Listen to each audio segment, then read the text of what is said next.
నీ కృపలేనిదే నే బ్రతుకలేను, క్షణమైనా నే బ్రతుకలేను నా ప్రియుడా.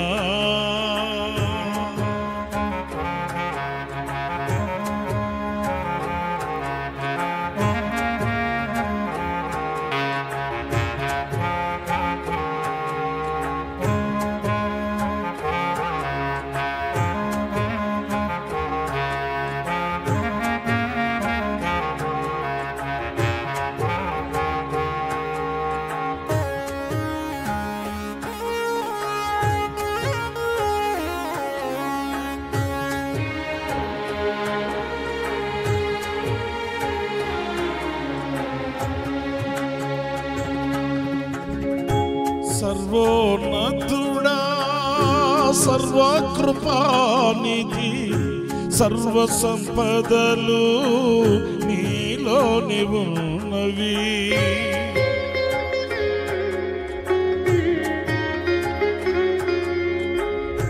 సర్వోన్నతుడా సర్వకృపానిధి, సర్వ సంపదలు నీలోని ఉన్నవి.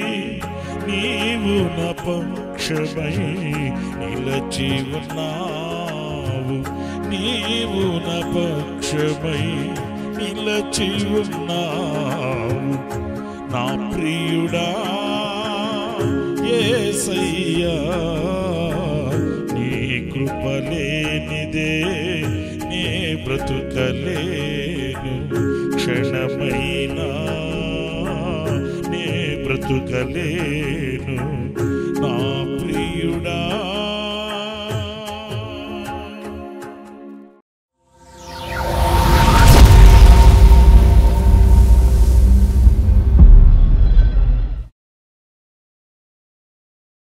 Praise the lord. ప్రభు అయిన యేసుక్రీస్తు ప్రశస్త నామములో హోసన్నా మినిస్ట్రీస్ తరపున మీ అందరికీ హృదయపూర్వకమైన వందనాలు తెలియపరుస్తున్నాను. ప్రభు మిమ్మల్ని ఆశీర్వదించి దీవించునుగాక. ఈ దినమంతా విశేషమైన కృప నా దేవుడు మీ అందరికీ అనుగ్రహించుగాక. ప్రియులారా, పరిశుద్ధ గ్రంథంలో మనం శ్రేష్టమైన మాటని ఈ పూట ధ్యానిద్దాం. అది సమూయేలు రాసిన 2వ గ్రంథం 5వ అధ్యాయం 10వ వాక్యాన్ని నేను చదువుతున్నాను, జాగ్రత్తగా ఆలకించండి. దావీదు అంతకంతకు వర్ధిల్లెను. చూడండి, ఈ వాక్య భాగంలో దావీదు వర్ధిల్లిన సాక్ష్యాన్ని మనం చదువుతున్నాం. అది ఎలా వర్ధిల్లాడంట? అంతకంతకు అతడు వర్ధిల్లుతూ వచ్చాడు అని మనం గుర్తించాలి. ఇది మనకు కాస్త ఆశ్చర్యాన్ని కలిగిస్తుంది. ఎందుకంటే ఒక వ్యక్తి వర్ధిల్లడము అనేది అది నిజంగా దేవుని యొక్క ప్రసన్నత, దేవుని యొక్క కృప అని చెప్పుకోవాలి. ఎందుకంటే మన శక్తితో మనం వర్ధిల్లుతాము, మన బలముతో మనం వర్ధిల్లుతాము అని అనుకోవడం అవివేకమైనది అనేది మనం గుర్తించాలి. ధనం ఉండొచ్చు, బలం ఉండొచ్చు, కానీ సఫలం చేసే దేవుని అనుగ్రహమే లేకపోతే ఎంత ధనమైనా, ఎంత బలమైనా, ఎంతమంది జనమైనా నిష్ప్రయోజనం అనేది వాస్తవం. మరి ఇక్కడ దావీదు అంతకంతకు వర్ధిల్లాడు అని మనం చదువుతున్నాము. ఎందుకు వర్ధిల్లాడు అనంటే ఈ లేఖన భాగాలలో కొన్ని చక్కటి శ్రేష్టమైన విషయాల్ని మనం గుర్తించవచ్చండి. ప్రాముఖ్యంగా ఈ వాక్యంలో మనం గమనిస్తే దావీదు అంతకంతకు వర్ధిల్లిన కారణం సైన్యములకు అధిపతియగు యెహోవా అతనికి తోడుగా ఉండెను. సైన్యములకు అధిపతియగు యెహోవా అతనికి తోడుగా ఉన్నాడంట. మనుషుల తోడు నీడలు కాదు, మనుషుల యొక్క ఆదరాభిమానాలు కాదు. అలాగని అవసరం లేదని నేను చెప్పట్లేదు. మనుషుల యొక్క ఆదరాభిమానాలు మనకు ఉండాలి, ప్రేమాప్యాయతలు ఉండాలి, మమకారం ఉండాలి. మనుషుల ఎడల మనకు వారి యొక్క దయాదాక్షిణ్యాలు ఉండాలి. ఇవన్నీ అవసరమే. వీటన్నిటికంటే మిన్నగా సర్వశక్తి కలిగిన సర్వాధికారి అయిన ప్రభువు మనకు తోడుగా ఉండాలి అనే విషయాన్ని ప్రథమముగా మనం ఈ వాక్యంలో మనం గుర్తించవలసి వస్తుంది. ప్రియులారా, ఒక్క మాట, ఈరోజు దేవుడు నాతో ఉన్నాడు, దేవుడు మాతో ఉన్నాడు అని స్పష్టంగా చెప్పగలిగిన మంచి మనసాక్షి కలిగిన వ్యక్తిత్వం మనదేనా అనేది మనం విమర్శించుకోవాలి. ఏదో దేవుడు మనకు తోడుగా ఉన్నాడు అని సంబరపడిపోతూ సాహసించి సాగిపోవడం కాదండి. మంచి మనసాక్షితో నిశ్చయంగా దేవుడు నాకు తోడుగా ఉన్నాడు. ఎందుకంటే దేవుడు అందరికీ తోడుగా ఉండేవాడు కాదు. ఆయన తోడుగా ఉండాలంటే కొన్ని అర్హతలు కూడా మనకు లేఖనాల్లో మనకు కనిపిస్తాయి. ఎవరికి తోడుగా ఉంటాడు ఆయన? యథార్థ హృదయం కలిగిన వారికి తోడుగా ఉంటాడు, హృదయ శుద్ధి గల వారికి తోడుగా ఉంటాడు. చాలా విషయాలు మనం చదువుకుంటూ వెళితే ఆయన అందరికీ కాదు, కానీ కొందరికి తోడుగా ఉన్నాడు. ఆ కొందరిలో మనం ఉన్నామా అనేది ఒక ప్రశ్న. మరి దావీదుకి దేవుడు తోడుగా ఉన్నాడు, సౌలుకు తోడుగా ఉన్నాడా? లేడు. సౌలు దేవుని కృపను పోగొట్టుకున్నాడు, దేవుని ఆశీస్సులు పోగొట్టుకున్నాడు. దేవుడు సౌలు యొక్క రాజ్యాన్ని, సౌలుని స్థిరపరచాలనుకున్నాడు, పోగొట్టుకున్నాడు. ఆయన తోడుగా లేడు. అపవిత్రమైన ఆత్మ ఒకటి సౌలుని పట్టినట్లు లేఖనాలు మనం చదువుతున్నాం. కానీ దావీదుకి అలా కాదు. దావీదుకి దేవుడు తోడుగా ఉన్నాడు. తాను వెళ్ళిన చోటల్లా దేవుడు అతనికి కాపుదల, భద్రతనిస్తూ వచ్చాడు. అంతేకాదు, అతడు అంతకంతకు వర్ధిల్లుతూ వచ్చాడట. దేవుడు ఏ వ్యక్తికి తోడుగా ఉంటాడో ఆ వ్యక్తి జీవము కలిగిన ఒక చెట్టు ఎదిగినట్లుగా ఎదుగుతాడండి. ఖర్జూర వృక్షము వలె మొవ్వ వేస్తారండి. ఆ ఎదుగుదల, ఆ అభివృద్ధి, ఆ ప్రగతి, పురోగతి ఇవన్నీ అతనిలో కనిపిస్తాయి. మరి ఈ రోజున నేను వర్ధిల్లాలి అని అనుకుంటున్న మనం, దేవుడు నాకు తోడుగా ఉన్నాడా అనే విమర్శకి మనం రావాలి. ఏదో బైబిల్ చదువుతున్నాను, చర్చికి వెళుతున్నాను అని కాకుండా దేవుడు మనకు తోడై ఉండేటట్లు మనం నడిపించబడాలి. యోసేపుకు దేవుడు తోడుగా ఉండబట్టే కదా అన్యుల దేశంలో వర్ధిల్లాడు. యెహోషువకి దేవుడు తోడుగా ఉండబట్టే కదా అతనికి ఏమో ఆధిక్యతలు లేకపోయినప్పటికీ కూడా ఒక నాయకునిగా దేవుని చేత నడిపించబడ్డాడు. మరి ఆది అపోస్తలుల దినాలలో మనం చూస్తే ఆయన అపోస్తలులకు ఇచ్చిన వాగ్దానం ఏంటి? యుగ సమాప్తి వరకు సదాకాలం నేను మీతో కూడా ఉన్నాను. ఆనాడు ఉన్న దేవుడు ఈనాడు కూడా ఉన్నాడు. కానీ ఎవరితో అనేది మనం ప్రశ్నించుకోవలసిన విషయం. కనుక దావీదు అంతకంతకు వర్ధిల్లడంలో గల కారణం దేవుడు అతనికి తోడుగా ఉన్నాడు. మన కుటుంబాలకు ఆయన తోడుగా ఉంటే మనం ఆ అభివృద్ధిని మనం చవి చూడగలుగుతామనే విషయాన్ని ఈ వాక్యంలో మనం గుర్తించాలి. ఇక రెండవ విషయానికి వస్తే, దావీదులో ఉన్న రెండవ లక్షణం కీర్తనలు 119, 164 వాక్యాన్ని నేను చదువుతున్నానండి. నీ న్యాయ విధులను బట్టి దినమునకు 7 మారులు నేను నిన్ను స్తుతించుచున్నాను. ప్రియులారా చూడండి, ఇతను దేవునిని స్తుతించడు వ్యక్తి. ఒక రాజుగా ఉన్న వ్యక్తి, ఇంకా చెప్పాలంటే చాలా బిజీగా ఉన్న వ్యక్తి, ఒక పాలనలో ఉన్న వ్యక్తి ఎలా ఉంటాడో మీకు తెలుసు. మరి ఈ రాజ్య పాలనలో నిలిచిన ఇంత గొప్ప స్థితిలో ఉన్న వ్యక్తి రోజుకు 7 మారులు స్తుతించుచున్నాడంట. ఆ సమయాన్ని ఎలా క్రమపరుచుకున్నాడు, ఆ సమయాన్ని ఎలా కేటాయించుకున్నాడు? వీళ్ళ పెద్దలు కూడా ఒక సామెత చెబుతుంటారు, మనసుంటే మార్గం ఉంటుంది అని. ఆసక్తి ఉంటే, దేవుని ఎడల విశ్వాసము అతనికి ఉంటే సమయం అనేది పెద్ద కష్టతరమేమీ కాదండి. ఎందుకంటే అనేకమైన అనవసరమైన కార్యక్రమాలకి మనం ఎంత సమయాన్ని వెచ్చిస్తూ ఉంటామో. మన సొంత కార్యకలాపాలకే కానివ్వండి, కుటుంబపు విషయాలకే కానివ్వండి, ఇలా ఒకటేంటి అనేక విషయాలకి ఎంతో సమయాన్ని వెచ్చిస్తుంటాం. కానీ ఘనుడగు దేవునితో గడపడానికి, స్తుతించడానికి అంత సమయాన్ని మనం వెచ్చించలేకపోవడం మన బలహీనతే అని చెప్పుకోవాలి. ఒక రాజ్య పరిపాలనలో ఒక సింహాసనం ముందున్న ఒక వ్యక్తికి సాధ్యమైంది అన్నప్పుడు మనకు సాధ్యం కాకపోవడం ఏంటి? ఇందులో మనం నేర్చుకోవాల్సిన స్పష్టత ఏంటంటే, అతను అంత ఆసక్తిగా దేవుని స్తుతించే వ్యక్తి, ప్రభుని ఆరాధించే వ్యక్తి, ప్రభుని ఘనపరిచే వ్యక్తి. స్తుతించడం అంటే ఆయన కార్యములను ధ్యానించడం, స్మరించడం, ఆయన వాక్య ధ్యానము చేత ఆయనను మహిమపరచడం. మరి మనకు సమయం అంత ఆసక్తి కావాలి కదా. ఆదివారం రోజు ఒక్క రోజున దేవుని మందిరానికి రావడానికే మనకు చాలా కష్టతరం అయిపోతుంటుంది.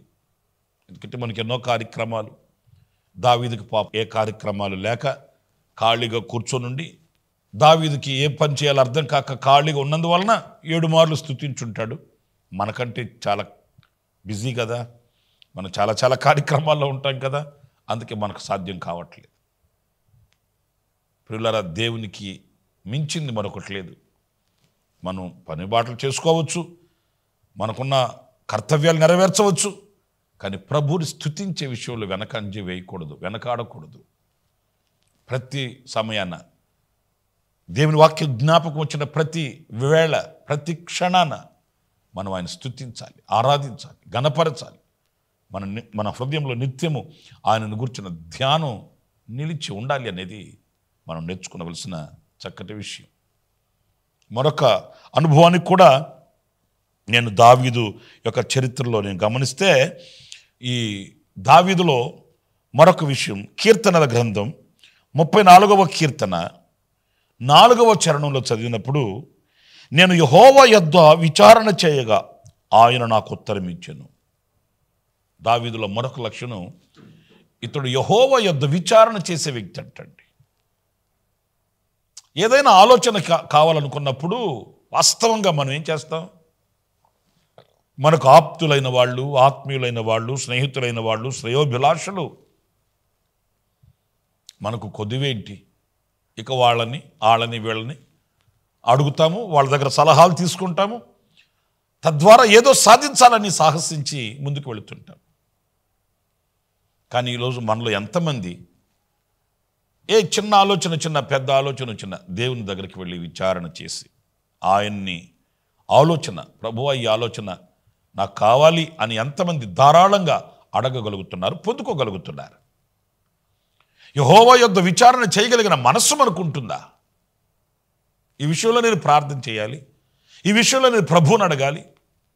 మన ఇంట్లో చదువుతున్న అబ్బాయి పాస్ అయ్యాడంటే వెంటనే మనం పగటి కళ్ళకి అంటాం, అది చదవాలి, ఇది చదవాలి, ఆ కోర్సు తీసుకోవాలి, ఈ కోర్సు తీసుకోవాలి, ఎంపీసీ ఇప్పించాలి, బైపీసీ ఇప్పించాలి. అంతేగాని ముందు మనం వెళ్ళి ప్రప్రథంగా ప్రభుని అడుగుదాం, ప్రార్థన చేద్దాం, ప్రభు ఆలోచన తెలుసుకుందాం. ఎంతమంది మనసులో ఉంటుందండి? మనకై మనం ఒక పరిధి ఏర్పాటు చేసుకుంటాం. ఆ పరిధిలో నిలిచి నేను ఎలా చేయాలి, నేను ఎలా చేయాలి, మా అబ్బాయి ఎలా చదవాలి, మా అమ్మ ఎలా చదవాలి, ఆ దేశాలు వెళ్ళాలి, ఈ దేశాలు వెళ్ళాలి, ఇవన్నీ మనకై మనం నిర్ణయించుకోవడమే. మనకై మనం సాహసించి ముందుకు వెళ్ళడమే. దేవుని ఆలోచన ఎరిగి ప్రభు యొద్ద విచారణ చేసే వ్యక్తులు శ్రేష్ఠులండి. యెఫ్తా గురించి మనం బైబిల్లో చదువుతాం. పరాక్రమశాలి, అనేక జయాలు చూసినవాడు. కానీ మిస్పాలో యెహోవా సన్నిధికి వెళ్ళి విచారణ చేసినట్లు లేఖనాల్లో మనం చదువుతామండి. బలముంది, బలగముంది, సామర్థ్యత ఉంది, జయం అతనికి సాధ్యం. అయినప్పటికీ కూడా నేను యెహోవా సన్నిధికి వెళ్ళి నేను దేవునితో మొరపెట్టుకోవాలి, విచారణ చేయాలి యెహోవా సన్నిధిలో. వెళ్ళమంటాడా వద్దా? ఎంత మంచి మనసు చూడండి. మరి అలాంటి వ్యక్తులు వర్ధిల్లక, ఆశీర్వదించబడక క్షీణించిపోతారా? లేదు కదా. దావీదు అంతకంతకు వర్ధిల్లాడంటే అతను యెహోవా యొద్ద విచారణ చేసేవాడు. మరి ఆ అనుభవం మనకుంటే మనం ఎందుకు వర్ధిల్లము?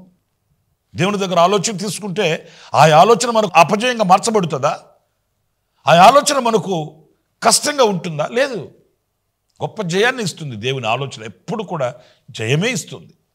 ఆ ఆలోచన మనం తీసుకోవడంలోనే ఉంది. కనుక మనం వర్ధిల్లాలి అని ఆశ కలిగితే యెహోవా యొద్ద విచారణ చేసే అనుభవం మనకు ఉండాలనేది మనం నేర్చుకోవాలి. ఆఖరిగా మరొక్క విషయాన్ని నేను మీతో చెప్తాను.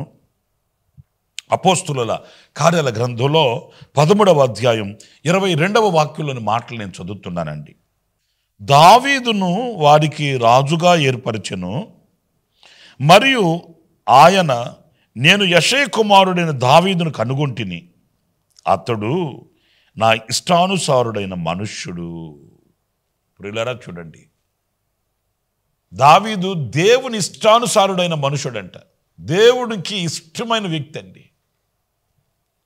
మనం మనుషులకు ఇష్టానుసారమైన వ్యక్తులం.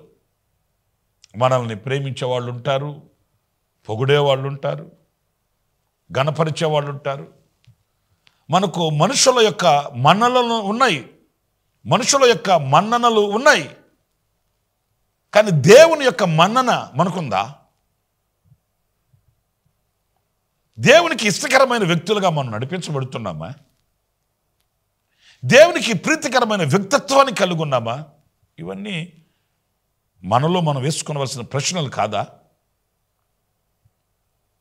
దావీదు అంతకంతకు వర్ధిల్లాడు అని అంటే అతడు దేవునికి ఇష్టానుసారుడైన వ్యక్తి, దేవుని హృదయానుసారుడైన వ్యక్తి, దేవుని మనసు ఎరిగినవాడు, దేవుని చిత్తం ఎరిగినవాడు, దేవుని మనసెరిగి ఆ రీతిగా అడుగులు వేసి సాగిపోయినవాడు. ప్రతి విషయంలో ఇది నా దేవునికి సంతోషమా దుఃఖమా అని ఆలోచించేవాడు. మనకు దేవుని సంతోషం అవసరం లేదు, దేవుని ఇష్టం అసలే అవసరం లేదు. మనకు సంతోషం కలిగితే చాలు, మనకి ఇష్టంగా ఉంటే చాలు, చేసేస్తాం. కానీ దావీదు అలా చేసేవాడు కాదు కదా.